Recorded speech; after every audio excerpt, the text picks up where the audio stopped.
Welcome to this second video called Tempo-2. First of all, I would like to complete somehow the first part, the first video called Tempo-1 with one more consideration, which is very important, and I actually forgot to say, which is that when a composer writes a piece, well, in the best possible provision, he can write down a metronome number which refers to a certain concert hall where he is thinking that the piece will be performed in its premiere, right? Maybe, it's not like that most of the times, but let's say that maybe he writes that tempo because he knows the concert hall, etc. But if you consider that that piece will be performed probably, hopefully, many other times in the future in different places, different concert halls, auditoriums, churches, and plein air, and so on and on, well, that, once again, that number doesn't mean anything, musically speaking, because that speed is always different. Every place where you perform a piece has its own speed. It cannot be the same every time, for all the reasons that I explained in the first video. But once again, about the composer, besides the fact that he is imagining the sound, is not hearing actually the sound, but anyway, in the best situation, he can get the right tempo for one place, but not for all the others. And now let's go to the second part of this video, where I want to say something which is very important for me, is very interesting, and we can say that I want to speak about the continuity of music, and we have seen that it's very important, because if all the elements are connected one to the other, we as listeners are able to reduce all the multiplicity of events in one, and of course make it ours, okay? I can make it mine because of this continuity. But it's so important, and sometimes we will see that to get the continuity, we as performers has to create some discontinuities, which can actually look weird and strange, and say, well, how is it possible? And that's what I want to talk about and explain. Well, first of all, think about the harmony, and let's think about a vertical situation in a score, right? You know that especially in the classical period, we have in the orchestral score, we have the dynamics written in vertical, and they are almost always the same. If it's forte from the flute to the double bass. And if it's mezzo forte or piano, is the same. It's very hard to find different indication among the sections, etc., which comes probably later in the Romantic period, etc., but not in the classical period. So try to think of the intensity of sound of trumpets, horns, trombones, timpani, and so on, compared to the intensity of a flute, the intensity of a bassoon, and also, of course, among the strings, celli and double basses related to viole, and so on. So, of course, even in this very easy and apparently unproblematic situation, actually there are many, many problems. Probably also given by the fact that at the time the instruments had a similar intensity. Brasses were not so loud. Strings were a little more, let's say, the sound was less sharp, was a little mellow because of the material of the strings and so on. But now those differences are so sharp, they are so far apart. And so when you have a vertical like this, you can imagine if you let the orchestra go, let's say, play forte please, patapum.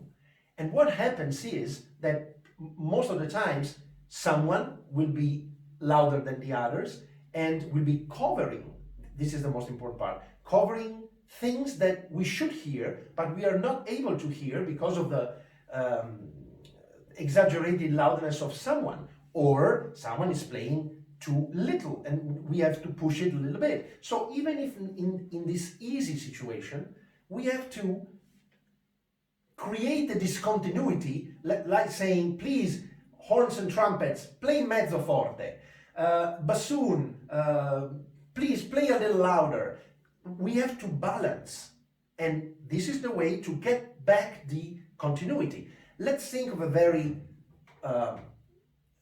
well-known example, just the beginning of the Fifth Symphony by Beethoven, okay? We all know, pa-pa-pa-pam, okay? But let me ask a question to the non-conductors and non-composers. What are the instruments involved in the very beginning of the Fifth Symphony when you hear ta-ta-ta-tam? Okay, who's playing? Well, everybody answers, well, the strings, of course. Violins, viole, celli, and double basses. Yes, of course. Is anyone else? Yes, it is. Who's there? Only strings. If I can listen carefully to the 95% of the recordings, there are only strings. No one is playing there. Actually, you take the score and you find out that there are two clarinets playing together with the strings. What does that mean?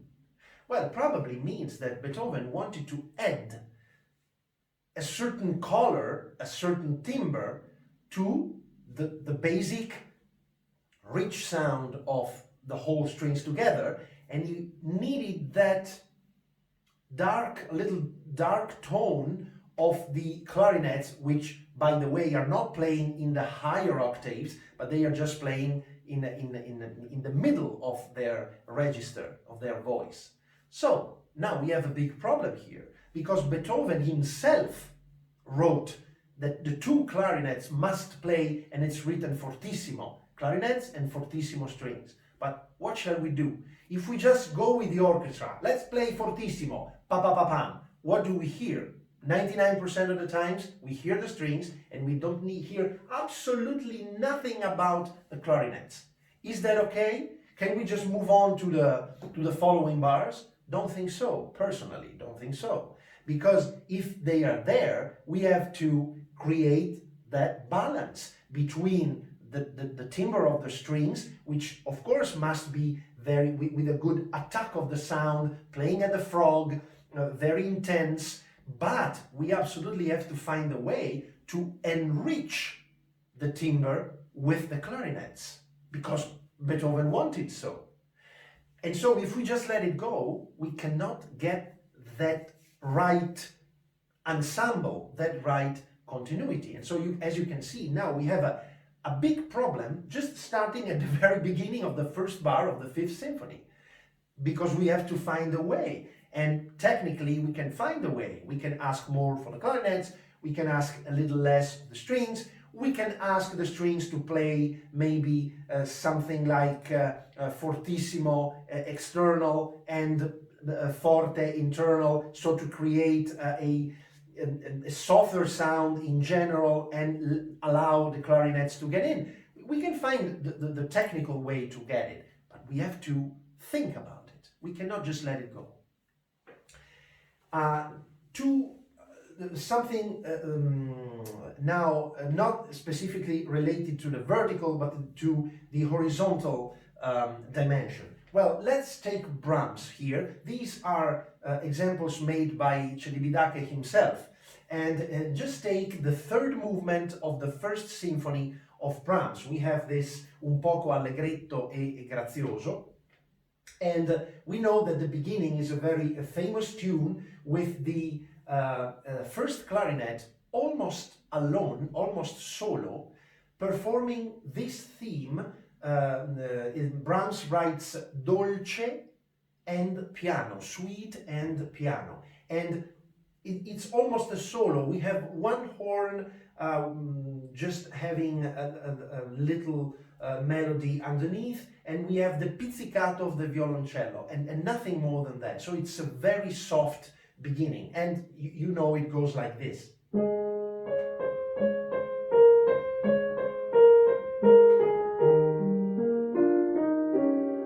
Etc.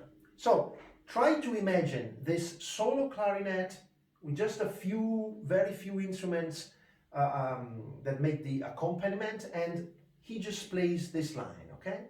Now, what happens at bar 19? Well, we have exactly the same tune in the same position performed by the first violins with all the strings. So we have the second violins playing, the viole playing, the clarinet is having triplets above, and also the pizzicati of the celli are still there. Only the double basses are not playing. So the same, exactly. And Brahms writes dolce, so sweet, the same, and he writes mezzo piano instead of the piano at the beginning. So you can imagine the situation. We have one clarinet playing piano, this sweet melody, almost alone. At bar 19, we have all the strings, besides the double basses, with the first violins playing the same melody, and the second and the viola playing. In the orchestra of a Brahms symphony, you can imagine that we have at least 12 first violins, and consequently 10 seconds and 8 violas and so on. So you have a huge amount of instruments playing out of one single clarinet alone playing that solo. So what happens here is a huge discontinuity of the orchestration. And please, don't get me wrong, I want to be very clear and straight about that, because I can already see the criticism about what I'm saying. I absolutely don't mean to say with this, and neither did Celibidache, to say that Brahms is not able to write, that Brahms needs to be corrected because he's not very good in orchestration. Absolutely. Brahms doesn't need any help from me and from Celibidache and from anyone else. It's not a point of making mistakes in writing a piece. It's a matter of he wants the clarinet to pass the line to another section, from the clarinet to the strings. This is what Brahms wants, and he writes dolce, mezzo piano, etc. But when it comes to actually doing this, we have to take care of what is going on, because we just shift from a single clarinet playing to a whole huge section of first violins accompanied by second and violas, etc. So what shall we do? First of all, we have to ask the clarinet in the first part to have a solo piano, not a piano which disappears, but a kind of a bold solo. And to the strings at bar 19, just very soft, maybe not mezzo piano, but a little less the piano. And another thing that can be helpful, just having long bowings. So the intensity and the strength of the strings are just less. Because if they change too much, the sound is too rich for this transition. But we need to get that continuity. This is not something that wants to break. It wants to be, and the music speaks for itself, it must be very a soft shifting. And we have to achieve that. So we have to do something.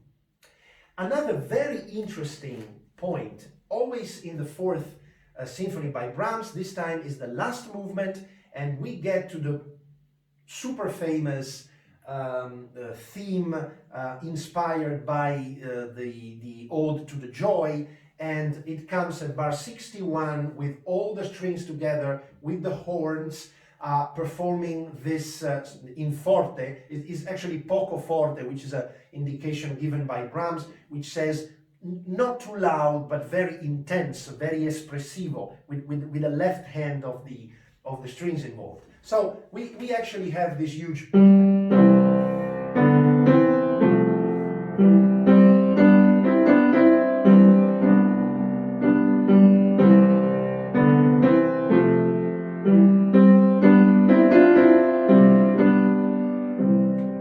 right?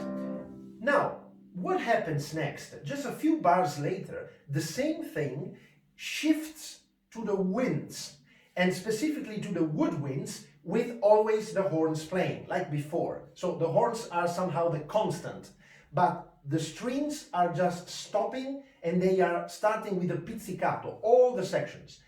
And the theme is given to the woodwinds. And of course it goes in the higher octaves, and it goes like...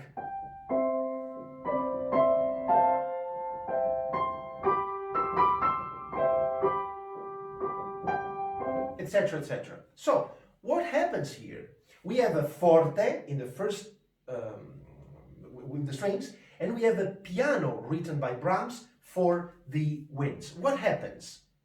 Well, if you play these two passages exactly with the same speed, you can just turn on the metronome and just play the same speed with the strings and with the winds. What happens is that when you listen to it, you will actually feel that the tempo, the speed in the winds passage is much slower.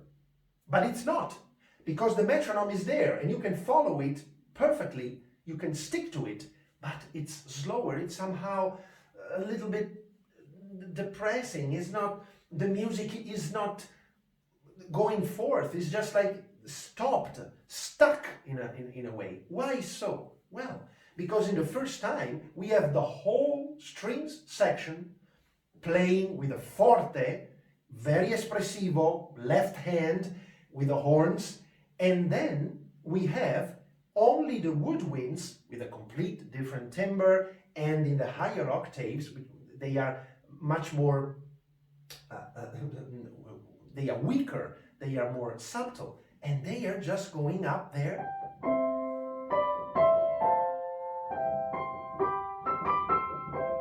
So what shall I do to, once again, to get back, to obtain that continuity that we need in order to connect and have those nexuses between one event and the other? We just need to speed up the tempo a little bit, of course in the second part, because when the sound is so rich, you can even go a little slower and it's okay, it works. Tempo here,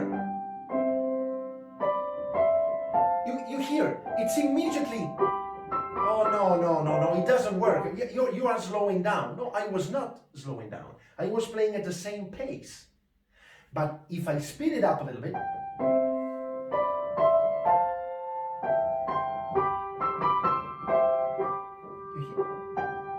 the sensation is a little, lighter, and the notes are more connected one to the other, and the passage works perfectly well. So, all this to say that sometimes discontinuity is something very important that we have to make in order to obtain that continuity that allows us to make the music ours, make the music mine when I hear. Just one last consideration, always made by Celibidache and always about this subject, which is very interesting. If you think to the forma sonata, you know that we have the exposition, we have the development, and then the reprise. And so one should think, well, okay, I choose the metronome, I choose my speed, and I start from the exposition and I go through the development, and then the reprise is just the same of the exposition. And so I go with the metronome, with the same, and I go to the end.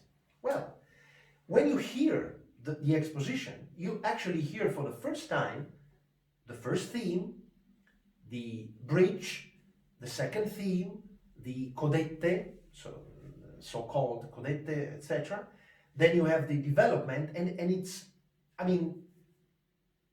everything is new the first time. In development, you can recognize some passages, but it's new as well. Now, you get back to the reprise. What happens?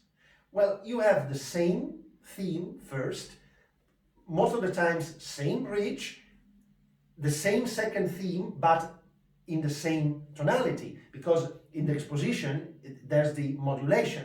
But in the reprise, there's no modulation at all. You just keep the tonality. And then you have the codette and coda, same tonality, and you get the end. You know how it works. So what happens to us when you listen to something like that? Well, probably when we hear the reprise, we can have the sensation of something, of course, already heard, because we know that. It's not the first time that we hear that. And, you know, during the performance of the reprise and of the coda, probably we can actually feel that it's a little bit, you know, is losing its interest. It's a little bit, oh, maybe the performer is slowing it down a little bit. No, he's probably saying at the same tempo, but we are different. Because the first time it was brand new and we were something like, ooh, listen to the theme, listen to, wow, it's very interesting, sonority, blah, blah, blah. In the end, we know that. And so once again, when you play the reprise, a little adjustment with the speed, which it must be a little faster, but just a little bit, that tiny adjustment that gives the sensation when you play the reprise that everything, yes, I know this, and it goes, and the music goes. It's not stuck in itself. So once again, discontinuity to get the continuity.